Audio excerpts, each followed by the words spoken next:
এহসান জানাবেন যে পাইলট প্রকল্পের উদ্বোধনী আনুষ্ঠানিকতা শুরু হয়েছে কিনা, কারা পাচ্ছেন এই কার্ড, তারা কি কতটা আগ্রহী?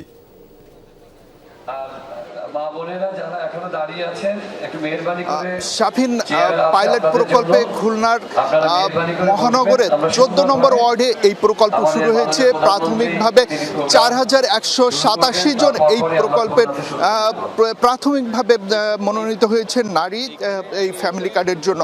আগামীর অগ্রগতির ভিত্তি আনোয়ার ইস্পাত, স্ট্রংগেস্ট স্টিল সিন্স 1978। খুলনার নয়াবাটি স্কুল মাঠে এই আয়োজন করা হয়েছে। এখনো আনুষ্ঠানিকতা শুরু হয়নি, তবে অতিথিরা সবাই চলে এসেছেন।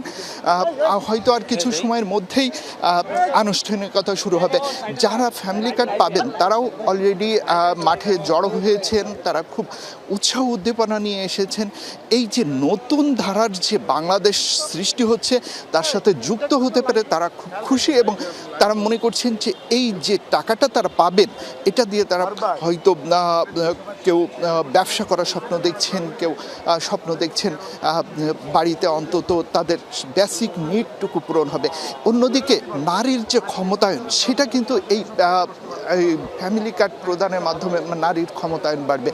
সব মিলিয়ে খুলনায় একটা উৎসব মুখর পরিবেশ সৃষ্টি হয়েছে। আজকের অনুষ্ঠানের প্রধান অতিথি হচ্ছেন রকিবুল ইসলাম বকুল, জাতীয় সংসদের হুইপ, তিনি প্রধান অতিথি হিসেবে থাকবেন।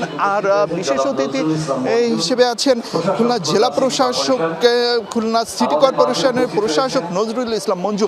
অন্যদিকে বিএনপির নেতাকর্মীরা এবং বিভাগীয় কমিশনার, জেলা প্রশাসনের কর্মকর্তারা সবাই এই এতে এসেছেন, অনুষ্ঠানে এসেছেন। আমরা আশা করছি হয়তো অল্প কিছু সময়ের মধ্যেই এই অনুষ্ঠানটা শুরু হবে, আনুষ্ঠানিকভাবে শুরু হবে। এর আগে যেটা হয়েছে, যাদের বিভিন্ন বুথ করা হয়েছে, এই বুথে ভাগ ভাগ করে যাদের নাম অন্তর্ভুক্ত আছে তাদেরকে এই ফ্যামিলি কার্ডটা প্রদান করা হয়েছে। এই 10 নম্বর ওয়ার্ডের 8000-এর বেশি বাড়ি জরিপ করে তার থেকে 4187 জনকে প্রাথমিকভাবে নির্বাচন করা হয়েছে আজকের এই ফ্যামিলি কার্ডের জন্য। পরবর্তীতে আরও খুলনার বিস্তৃতি বাড়বে এবং খুলনার বিভিন্ন এলাকায় এই ইয়েটা দেওয়া হবে, ফ্যামিলি কার্ড দেওয়া হবে বলে জানিয়েছেন। প্রাথমিকভাবে 10 নম্বর ওয়ার্ড, যেটা শ্রমিক কলোনি হিসেবে পরিচিত, সেই কলোনিতেই কিন্তু এই এটা দেওয়া হচ্ছে। শাফিন, বেশ উৎসাহ উদ্দীপনা নিয়েই আসলে আমরা দেখছি এই ফ্যামিলি কার্ড নতুন বাংলাদেশের যে সূচনা হচ্ছে তার সাথে যুক্ত হচ্ছেন খুলনার মানুষ।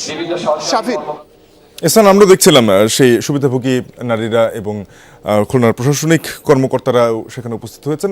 নিশ্চয়ই উদ্বোধনী কার্যক্রমে আরও বিস্তারিত জানবো পরবর্তীতে আপনার মাধ্যমে। ধন্যবাদ এহসান।